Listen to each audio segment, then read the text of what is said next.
Why do you talk to yourself, Montag? Do you actually love me? Or your stupid books?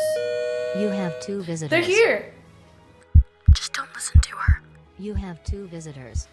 You have two visitors. They will never understand. You look swell, Millie. You look fine. They masked their pain with their looks, expensive dresses, and a cursed mindset, blinded by her jewelry. Come in. See what they're doing, but Hi, don't make Montag. anything obvious.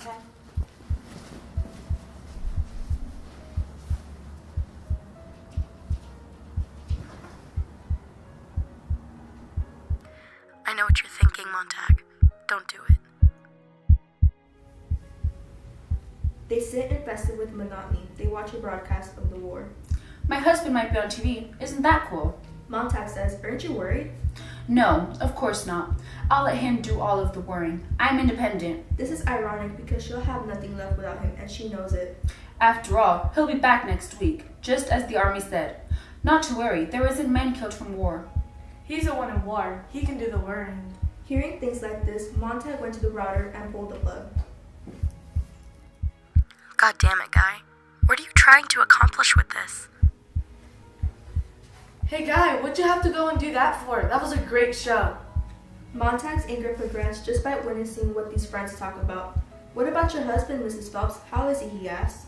He's off to war, but they say it'll be fast. 48 hours, back by next week, but it's just war. I'm not worried.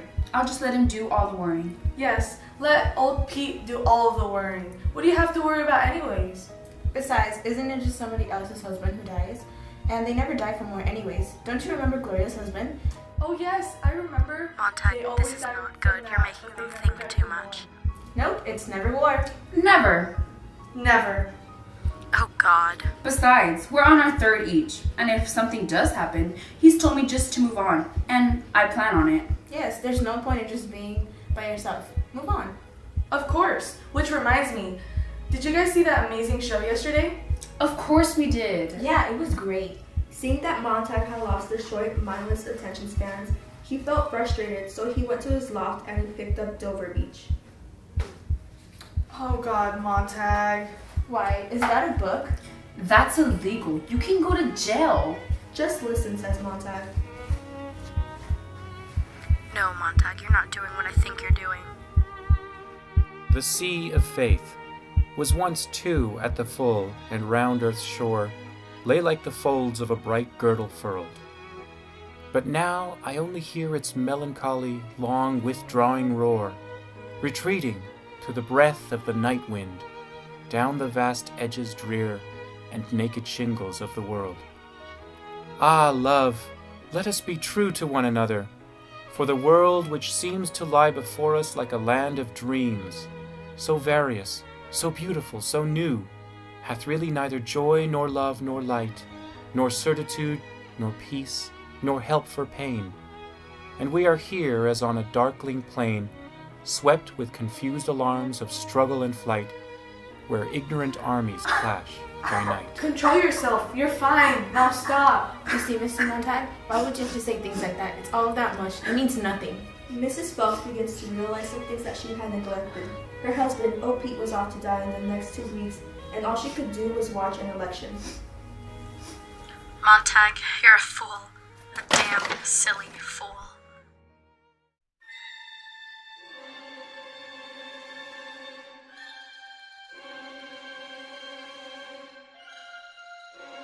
Knowledge is more than equivalent to force. He is no wise man that will quit a certainty for an uncertainty. Don't listen! Truth will come to light. Murder will not be hid long. Oh God, he speaks only of his horse. The devil can cite scripture for his purpose. This age thinks better of a gilded fool than of a threadbare saint in wisdom's school. The dignity of truth is lost with much protesting. Carcasses bleed at the sight of murder. What, do I give you trench mouth? Knowledge is power. A dwarf on a giant's shoulders sees the farthest of the two. The folly of mistaking a metaphor for a proof, a torrent of He's verbiage for a suspicious. spring of Don't capital get angry truths, with him, and Montag. oneself as an oracle is inborn on us, Mr. Valerie once said. Don't listen, Montag. He's No, just trying stop. to confuse you. And we headed happily back to the firehouse. Well, he's had his say. Just remember, Montag, this is your choice. But the captain is dangerous. Montag knew he was in trouble. This was only made blatant during the next day of work.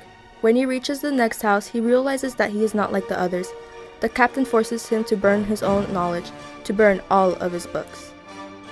Why, this is my house. This is your job. Do it yourself. And when you're done, you're under arrest. Montag turned towards the house and then back at Beatty. He saw Mildred coming out of the house. Come on, Montag. What did you expect from this? You did this. It was all you. But the family. The poor, poor family. Oh, the family. I'm so sorry, Montag.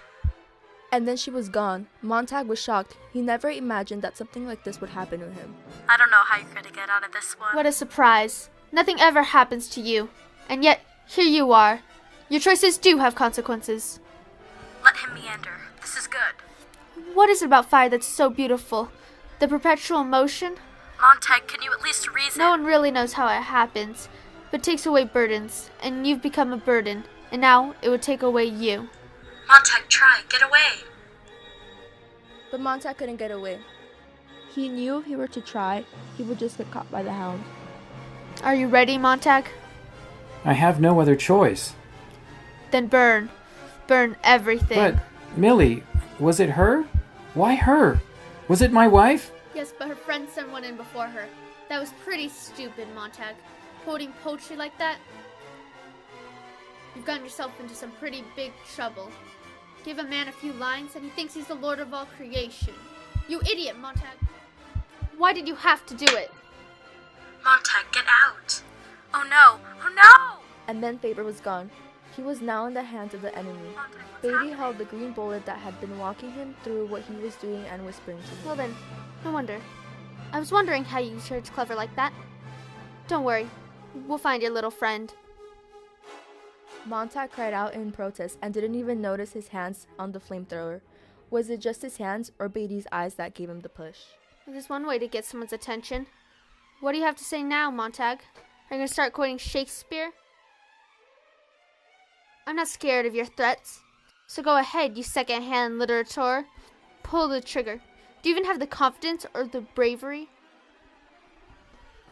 Montag looked at Beatty. We never burned right, he said, with a smile on his face. Beatty still didn't believe Montag had the gut to kill him. As he very slowly was going to retrieve the flamethrower, Montag shot a blazing continuous pulse of liquid fire. Ah! Beatty was gone. Faber was gone. Millie was gone. Everything was gone.